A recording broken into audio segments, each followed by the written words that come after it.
I think हमारे director साहब को ये सवाल लेना चाहिए, बिकॉज इनकी फिल्म है, हमारी फिल्म है, लेकिन आप बताएं फिल्म हैंकी पैंकी में कौन हैंकी पैंकी कर रहा है, और फिल्म किसके बारे में? हैंकी पैंकी मतलब कि थोड़ी सी चालाकी है ना, चालाकी। तो लाइफ में ना ऐसा मोमेंट आता है कि बंदा बोलता है थोड़ी सी हैंकी पैंकी करके शॉर्टकट से आगे बढ़ जाए। करेक्ट। तो यहाँ जो हैंकी पैंकी हो रही है वो किसी पैसे के लिए या पावर के लिए नहीं हो रही, वो रिश्तों नातों को लेके हो रही है कि रिश्ते नाते कुछ ऐसे होते हैं कि हम कभी सोचते हैं कि ये रिश्ता थोड़ा लूज है, चलो थोड़ा हैंकी पैंकी करते हैं, Correct. इसको टाइट कर लेते हैं थोड़ा। तो जैसे हमारा टाइटल है हैंकी पैंकी, और वैसी यूनिक स्टोरी भी। Kanchi, what do you want to say? Firstly, congratulations. Good to see you in the movies. Thank you so much. How excited are you? मेरे लास्ट शो का नाम था ये रिश्ता क्या कहलाता है, और ये इस हैंकी पैंकी में अब मुझे पता चलेगा कि ये रिश्ता क्या कहलाता है। So I can relate it. Firstly, thank you so much, sir, for believing in me and giving me this opportunity. I'm really excited to work with Adyan. Heard a lot about you. नहीं, same here यार, same here. And I hope it gives a good thing. Yes, पूरी film Canada में shoot की जा रही है sir. एक बहुत अच्छा मैसेज के बारे में हम लोग कल डिस्कस कर ही रहे थे कि बहुत से लोगों को लगता है कि ये देश छोड़ के जो है विदेश चलते हैं, वहाँ पे जो है ग्रोथ ज़्यादा होगी, सपने सारे पूरे होंगे, लेकिन अक्सर ऐसा नहीं होता है। वहाँ जाकर चीज़ें ख़राब ही हो जाती है, रिश्ते टूट ही जाते हैं, चीज़ें सपने पूरे बिल्कुल भी नहीं होते हैं आपके। तो ये भी एक जो है आप इस फिल्म के थ्रू बताना चाहते हैं, इसके बारे में कुछ बताएं प्लीज़। वो हर बंदा ना बाहर चला सोचता है NRI बन जाए, बाहर चले, वहाँ सब कुछ है, पैसा दौलत शोहरत है, और जब वहाँ जाते हैं तो वहाँ जाके पता लगता है कि हाँ वो सोने का पिंजरा है, सब कुछ मिल जाएगा, पर आपको मेहनत 10 गुना करनी पड़ेगी। पर खुशी नहीं है। खुशी नहीं है। बस सोने के पिंजरे में जैसे वो पंछी कैद होता है ना, वैसी लाइफ हो जाती है, सब कुछ मिलता है, गाड़ी बंगला, पर बस पुरानी किस्त खत्म हो रही, नगली खड़ी है, बस रोलिंग चलते जाओ, रोबोट की तरह काम कर रहे हैं आप। Correct. Ajay, would you like to say something about your role? कुछ नरेट कर सकते हो अपने रोल? आई थिंक मैं ज़्यादा तो नहीं कह सकता हूँ, जहाँ तक जितना मैं बता सकता हूँ कि I play a mama's boy की ऑलवेज कि मेरी खुद की एक इंडिविजुअलिटी नहीं है फिल्म में। I listen to my mother a lot कि माँ बोलती है उड़ जाओ तो मैं उड़ जाता हूँ, माँ बोलती है बैठ जाओ तो बैठ जाओ, फिर माँ बोलती है भाई शादी कर लो, और अपने इसके अगेंस्ट में जाके शादी कर लेता हूँ, मैं इनको जानता नहीं हूँ। और उसके बाद obviously when I I am in Canada and I realise कि भाई कि बिकॉज मेरी खुद की इंडिविजुअलिटी नहीं थी, I am not happy from inside. और जो वो उसका पूरा एक स्ट्रगल है that you see within the film. I think a lot of people, जब मैंने फिल्म सुना तो मुझे लगा कि बहुत से लोग रिलेट करेंगे। मेरे बहुत से फ्रेंड्स इसी आशा में, इसी होप में छोड़कर देश को गए थे कि भाई वहाँ पे ज़्यादा खुशियाँ मिलेंगी, ज़्यादा सपने पूरे होंगे, लेकिन ऐसा हुआ नहीं उनके साथ। And a lot of people in fact came back to the country and I said यार मैंने इतने किस्से सुने तो मैं बिल्कुल रिलेट करता हूँ ऐसे कैरेक्टर से, इसलिए मुझे लगा यार ये फिल्म जो है करनी चाहिए। And Kanchi, what do you want to say about your role? And correct me if I am wrong. This is your first movie, I guess, after. No, actually, it's not my first film. It's my second film and I'm really excited about it. जो मेरा character है वो एक लड़की है, she's very modern. She gets married to a guy who is a Champu, you can say. And कैसा उनका struggle रहता है, कैसे उनका रिलेशनशिप, दो ऑपोजिट लोग कैसे प्यार में पड़ते हैं, कैसे अपने रिश्ते ठीक करते हैं, क्या कोशिश करते हैं कि कैसे उनका रिश्ता ठीक हो, कैसे चलाए उसे, ये उसकी कहानी है। एंड काफ़ी इंटरेस्टिंग है because I can relate to the character, क्योंकि जैसे मैं रियल में हूँ वैसे ही मैं इस फिल्म में हूँ, so I can relate how much nicely. So thank you for calling me Champu दो। No, I didn't call you Champu, I said character. Character Champu है? Yeah, the character, कोशिश not की थी कि मैं ठीक you. ठाक लगूँ यार, आज यहाँ पर प्रेस कॉन्फ्रेंस में हम लोग। कोई भी एक्टर हो या कोई भी आर्टिस्ट हो, सेंस ऑफ ह्यूमर होना बहुत इंपॉर्टेंट फैक्टर है। बिल्कुल। और आपके फादर इसमें काफ़ी एक्सपर्ट है, तो आपने क्या इंस्पिरेशन लिया अपने फादर से an actor, sense of humour related? I think just be yourself, और आई थिंक सिंसेरिटी बहुत ज़रूरी है। आप कुछ भी करें अपने लाइफ में, चाहे वो एक्टर हो, स्पोर्ट्समैन हो, राइटर हो, डायरेक्टर हो, अपने दिल से जो है उस चीज़ को निभाना बहुत ज़रूरी है। That's something that I have learned. उसके ऊपर ऑनेस्टली कोई चीज़ नहीं है। When you try, I have realise one thing कि जब आप बहुत कोशिश करते हैं, when you try too hard, वो चीज़ें जो है कभी नहीं होती हैं। और जब आप यू टेक इट ईजी और आप सिंसियरली करते हैं कि भाई मुझे फॉर एग्जांपल अगर मेरी बात करें एज एन एक्टर, तो मुझे जो रोल मिलता है उसको मैं सिंसियरली निभाने की कोशिश करता हूँ उस दायरे के अंदर। और बाकी at the end of the day it's the audience is like आश्रम में लोगों ने मुझे इतना प्यार दिया टिंका सिंह को लेकर, मैंने कभी एक्सपेक्ट नहीं किया था कि इतना प्यार मिलेगा, बट मैंने सिंसियरली वो सारे सीन्स को निभाए, उस शो में काम किया और उसका फल मुझे मिला।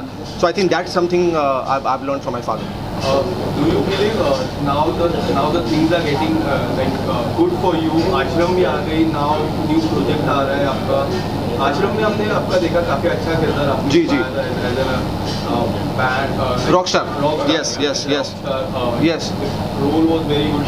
Yes. अब आने वाले समय में किस तरह से देखते हो? Is this the new version for yourself? यार न्यू वर्जन तो नहीं है, but I am seeing I probably say a better version of me, because ये जो मेरी स्ट्रगल्स रही है, जर्नी रही है, जो मैं हमेशा अपने इंटरव्यूज़ में कहता हूँ, जो फेलियर्स रहे हैं, that I been through my dark phases, I been through my depression, you know, जब काम नहीं मिल रहा था, it has taught me a lot. उस वक्त लगता है कि ऐसा भगवान मेरे साथ क्यों कर रहे हैं भाई, वो आगे जा रहा है, उसका करियर आगे बढ़ रहा है, मेरा क्यों नहीं बढ़ रहा है. बट देन यू रियलाइज़ कि हर एक इंसान की जो है एक ग्रोथ होती है, एक फेज़ होता है जिसमें उसको कुछ चीज़ें सीखनी होती है लाइफ में, that you can only realise once you pass that stage, you know. So I think that stage, that time in my life made me a better actor for sure. और जहाँ तक मेरे वक्त का सवाल है, आई थिंक वक्त कभी आता नहीं, वक्त को लाना पड़ता है और मेहनत करनी पड़ती है लाइफ में, और एज आई सेड सिंसियरली काम करना पड़ता है. तो येस, आई मीन आफ्टर आश्रम अभी मेरी 11वीं फिल्म है ये, और मैं ज़्यादा अपने प्रोजेक्ट्स के बारे में बातें करता नहीं हूँ, बिकॉज आई बिलीव कि माई वर्क शुड स्पीक. तो कुछ अच्छे बड़े शोज़ भी हैं जो मैं कर रहा हूँ, अच्छी बड़ी फिल्में भी हैं, कुछ अच्छे नए डायरेक्टर्स के साथ भी काम कर रहा हूँ, नए लोगों को सपोर्ट करना जो है मैं चाहता हूँ कि जैसे मैं चाहता हूँ कि भाई मुझे भी कोई सपोर्ट करे, मैं भी कुछ लोगों को सपोर्ट करना चाहता हूँ.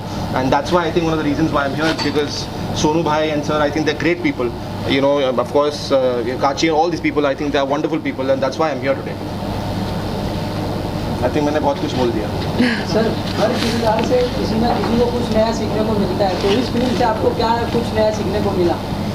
सर, जब फिल्म मैं शूट करने जाऊंगा कनाडा अभी सितंबर में, जब चीज़ें होंगी, जब मैं इस कैरेक्टर में घुसूंगा, तो वो कैरेक्टर मुझे क्या कुछ एक मैसेज देगा या सीख देगा as a human being, I think वो only after I finish shooting the film I will get to know. पर एक बात डेफिनेटली मुझे पता है कि भाई मेरा भारत महान, इतना मुझे पता है. जो भी है इसी देश में करना है सर हम लोग को. हाँ.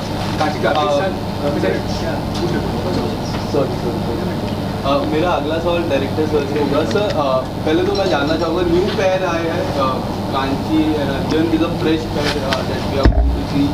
कास्टिंग किस तरह से हुई और आप दोनों ने इन दोनों को क्यों सिलेक्ट किया एज अ कास्टिंग? जब वो स्टोरी हमारी फाइनल हुई तो हमने देखा कि मम्माज बॉय होते हैं ना, कि मम्मा बोलती बेटा ये कर लो जी मम्मा, मम्मा बेटा ये कर लो जी मम्मा, वो मम्मी की कोई बात टालते नहीं है.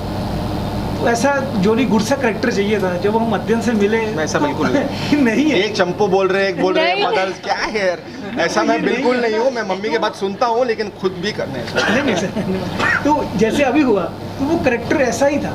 तो जब इनके साथ हम नरेशन पे बैठे तो हमें लगा कि जो हमारी कहानी की डिमांड है ना, वो इस करेक्टर पे परफेक्ट है. सेकंड, जब हम कांची से मिले, इनके साथ डिस्कस हुआ स्टोरी पे, तो उनका अपना एक वो है जॉनर है ना, तो वो मम्माज गर्ल नहीं है. तो वो बोलती नहीं है, जो आज की लड़की होती है मॉडर्न है, मैं करूँगी अपनी मर्जी से करूँगी. आई डोंट लाइक, मैं मुझे पसंद नहीं है, मुझे ये पसंद है, मैं यही करूँगी. दो अलग जॉनर है, वो एक पॉइंट पे आके, एक प्लेटफॉर्म पे आके इकट्ठे हो जाते हैं. अब एक बोलता है लस्सी पीनी है, एक बोलती मैं तो चाय, आई लाइक कोल्ड ड्रिंक. अब दो जनरेशन कैसे धीरे धीरे धीरे एक होते हैं. फिर उनको लगता है छोड़ो, हैंकी बैंकी करते हैं, ये तो ऐसे ही है. वो बोलती है यही तो ऐसे ही है. तो वो मैसेज ये है कि लाइफ में आप जिसको चाहते हैं हर बारी आपको वो नहीं मिलता. कई बार ऐसा मिल जाता है, उसको अपने लायक बनाना पड़ता है, प्यार करना पड़ता है. जी. करेक्ट. हाँ जी, आपसे चाहूँगा कि काफ़ी सारे टीवी आर्टिस्ट को फिल्म में काम मिल रहा है. इतनी अच्छी बात है कि एक्सेप्टेंस होना बहुत ज़रूरी है. आर्टिस्ट का मैं बहुत ज़्यादा खुश हूँ कि मुझे ये मौका मिला है कि मैं फ़िल्म करूँ. आई थिंक हर एक्टर का सपना होता है कि एक दिन वो खुद को बड़ी स्क्रीन पर देखे, बीट और टीवी स्टार और थिएटर स्टार और whosoever. And I guess it's a great opportunity because ये काफ़ी it's a young love story. बहुत अच्छे से पोर्ट्रे की जाएगी ये, एंड मज़ा आएगा करने में, बिकॉज दो लोग एक दूसरे के बिल्कुल ऑपोजिट है और कैसे वो प्यार होता है. आई गेस ऑडियंस को भी बहुत मज़ा आएगा. And every time what you do, it's something you learn from. So I'm going to learn a lot from, I think, Adhyan sir and everybody. So I'm really excited for that and I'm really looking forward to it. अच्छा, आपको show भी रिश्ता क्या कहता है इतना ज़्यादा popular track में हिट हुआ, क्या समझते हैं, क्या रीज़न रहा था इतना ज़्यादा पॉपुलर होने के शो को? क्योंकि हर कोई इतना नसीब नहीं होता कि शो का हिस्सा बने जो इतना पॉपुलर। आई गेस उस सीरियल को 12 साल हो गए हैं, 12 या 13 साल हो गए। आई एम ब्लेस्ड कि I was a part of such a show. घर घर में वो शो देखा जाता है और मैं उसकी एक मेंबर रही हूँ, तो मुझे बहुत ही अच्छा लगा to be a part of it. मैं दुआ करूँगी कि वो और आगे बढ़ते जाए, ऐसे ही अच्छा काम करते जाए और सब उसे देखते जाए। दिस की मेरा तो आपसे रहेगा कि आपने जिस तरह से मुझे कहा कि आपने like this is your 11th movie, correct? 11th movie of this year. वैसे तो मैं काफ़ी जिसमें भी आपने मूवी की है, जी, जी। बट जहाँ तक मुझे लगता है कि आपको कम मूवीज मिली है। बिल्कुल। जहाँ की राज की मैं बात, बिल्कुल। हार्टलेस की मैं बात, बिल्कुल। जिस तरह का किरदार आपने निभाया जी, था, तो क्या आपको लगता है कि आपको और मूवीज मिलना चाहिए?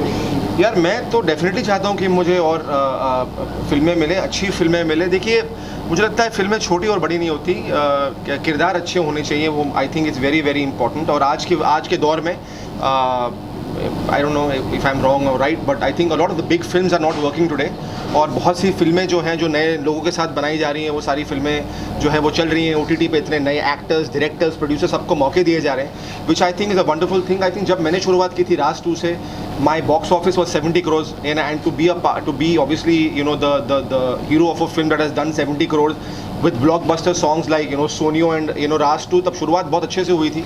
जश्न मैंने की महेश भट्ट साहब के साथ, क्रिटिकली एक्लेम्ड थी, तब काम नहीं मिला और क्यों फिल्में बंद हो गई, 12 फिल्में बंद हो गई, रिसेशन आ गया था। तो रीजंस बहुत सारे हैं, लेकिन उस रीज़न में जाकर उसमें घुसना कोई मतलब नहीं है, बिकॉज जब वक्त नहीं था तो वक्त नहीं था, उस पर लड़के कोई मतलब नहीं है। और एज आई सेड कि जो मुझे लर्निंग्स करनी थी वो मैं आगे बढ़ता गया लाइफ में, ज़िंदगी को देखता गया, सीखता गया लाइफ में।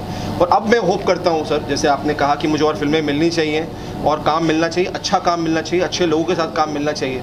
तो मैं आशा करता हूँ कि मुझे ऐसी लोग काम देते रहें और मैं आगे सिंसियरली काम करता रहूँ, बस और मैं कुछ नहीं चाहता। लॉकडाउन की मैं बात करूँ तो like you and your father really supported Sushant Singh Rajput Yes. During that time. आपने एक गाना भी गाया था उसके Yeah. ऊपर 2.0 वर्जन, Yeah, जब काफ़ी या it actually did very well, yes. And आज फिर से रिया चक्रवर्ती को चार्जशीट हुई है, उसके बारे में क्या आप कुछ कहना चाहोगे? क्या लगता है सुशांत सिंह राजपूत को कभी भी जस्टिस मिल पाएगा? यार देखो जब इसकी बात थोड़ी सी फिल्म से हटते हैं, ज़्यादा नहीं कहूँगा इसके बारे में मैं, लेकिन जब ये बात निकली थी, जब डैड ने फोरम शुरू किया था, तो I think my father was one of the may be गिन चुन के 2 लोग थे जिन्होंने सपोर्ट किया था। एक फोरम खोला था, उनके फादर से कोविड के दौरान मिलने गए थे, और I remember as I said in the interview also, I fought with my father, I said it's the peak of Covid, you can not fly down to Patna right now and meet somebody. He said it's not about meeting somebody. उस बाप को एक ज़रूरत है एक support की, और मुझे वहाँ पर भले ही मैं बात ना कर पाऊँ, लेकिन वहाँ पर बैठना खाली बहुत ज़रूरी है, मिलना बहुत ज़रूरी है, जहाँ कि मुझे लगता है कि इंडस्ट्री का कोई भी नहीं गया। And I think my father took that very brave step, and I think that's just outstanding. लेकिन जहाँ तक उनके जस्टिस का सवाल है सर, आई डोंट नो, और मैं यही आशा करता हूँ like millions of Sushant Singh fans, I go on Twitter he is trending, I go on Instagram he is trending, कि भाई we need justice for Sushant. मैं आशा करता हूँ कि उन्हें जो है जल्दी जस्टिस मिले। और सच्चाई क्या है कि देखिए, जस्टिस तो मैं चाहूँगा मिले, लेकिन सच्चाई एक्चुअली है क्या, ये पूरी दुनिया जानना चाहती है। सो आई रियली होप कि हमें इसके बारे में भी पता चले। तो सर आप बताइए कि ये प्रोजेक्ट को सपोर्ट कर रहे हैं, क्या बेसिस रहा है, क्या आपको रिजल्ट रहा है इसको यूज़ करने के लिए? सर इस सपोर्ट की मैं बात करूँ, मैं और ये शिवम पाजी, हम लोग जो बहुत पुराने फ्रेंड हैं, तो जब ये हमने स्टार्ट किया, हमारा ये एक था कि एटलीस्ट एक अच्छी फिल्म, हमें कहीं आउट ऑफ इंडिया जाके हम एक अच्छी फिल्म बना के लेके आते हैं और फिर दिखाते हैं कि एटलीस्ट हम लोग भी कुछ अच्छा काम कर सकते हैं। एक्चुअली क्या हो रहा है कि जैसे इन्होंने अभी बोला था कि यहाँ पर अच्छे नए लोग आ रहे हैं, नए लोगों को अच्छे से यहाँ पर काम मिल रहा है, बट उनको ना कहीं अभी ये नहीं हो रहा कि यार उनको अच्छा काम मिल रहा है। तो हमेशा मेरा ये है कि मैं अच्छा करके दिखाऊँ, और मैं हमेशा इसी पर बिलीव करता हूँ, अच्छे काम मैं अच्छा करूँगा तो ऑटोमेटिकली मुझे अच्छा 100% मिलेगा। लास्टली ये आश्रम की सफलता ने आपको कितना फायदा पहुंचाया है, और कई लोगों को अभी भी एप्रीहेंशन से OTT पे काम करने के उसके बारे में? आई थिंक आश्रम ने मुझे मेरी सांसें वापस लौटाई हैं, एक नई ज़िंदगी मुझे वापस दी है। जो फ़ोन आने बंद हो गए थे लोगों के, वो फिर से फ़ोन आने शुरू हो गए हैं। उसमें कुछ बहुत बड़े डायरेक्टर्स भी हैं जिनके साथ मैं काम कर रहा हूँ, कुछ बहुत बड़े प्रोडक्शन हाउसेस भी हैं जिनके साथ मैं काम कर रहा हूँ, लेकिन ऑब्वियसली जब वो काम आएगा तो लोग देख लेंगे। बट मैं ऑनेस्टली ये बात हमेशा कहता हूँ कि ऑडियंसेस से बढ़कर कोई नहीं है। वो आपको बना सकते हैं, वो आपको हटा सकते हैं, गिरा सकते हैं, जो भी है, but I am just eternally grateful कि उन्होंने मुझे फिर से मौका दिया स्क्रीन पर आने का, और I am going to be eternally grateful, और मैं मेहनत करता रहूँगा अपने लाइफ में और सिंसियरली काम करता रहूँगा, and I just hope that काम मिलते रहे और मैं काम करता रहूँ। सर आपसे पूछना होगा कि कनाडा में शूट होने वाला है, तो आप कितनी सटन इस बात को लेकर, और जो स्टार कास्ट है उसका क्या बोल रहे हैं आप कितनी कनाडा में शूट करने के लिए आप कितने एक्साइटेड हैं? एक्साइटेड तो होना ही पड़ेगा सर। वो वाली सही है। सर इनके साथ जुड़ के सर इस फील्ड में एंट्री कर रहे हैं, ठीक है, और एंट्री कर रहे हैं तो इन्होंने बोला कि सोनू जी मुझे आप पे भरोसा है, जो आप करोगे बहुत अच्छा करोगे फिल्म को। और ऐसा नहीं कि फॉरेन लोकेशन पे शूट ही करना था, कहानी की डिमांड ऐसी है कि हमें वहाँ जाना ही पड़ेगा। Correct correct. अब हम नॉर्थ इंडिया में जाए, वहाँ बच्चा 10-12 साल का होता है तो मम्मी पापा बोलते हैं इससे पहले कि बिगड़े कनाडा भेज दो। Correct correct correct. वो वहाँ चल रहा है नॉर्थ इंडिया में सारा, कि बस बच्चा जवान हुआ या यूके या कनाडा, तो वो दिखाना चाहते हैं कि वहाँ भी आपको मेहनत तो करनी पड़ेगी। अगर पैसा कमाना है, नाम कमाना है, तो मेहनत अगर यहाँ 10% है तो वहाँ 200% है, वो करनी पड़ेगी। Thank you so much. Thank you so much. Thank you so Thank you much. so much, and apologies once again I was late. He is the reason. No, I'm joking, but sorry.